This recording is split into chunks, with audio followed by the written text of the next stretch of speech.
बाबा,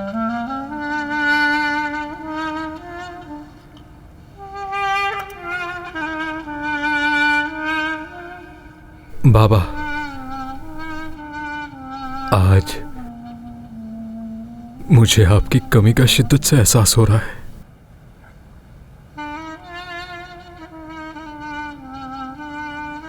आप जानते हैं कि बहुत नाराज हूं मैं आपसे। आप मुझे जिस औरत के हाथों में छोड़कर गए हैं उसने जाहिर कर दिया कि वो मेरी सौतेली मां है।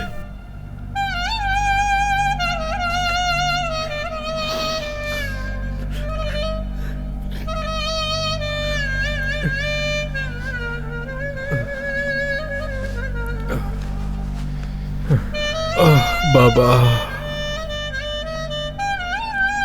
बाबा,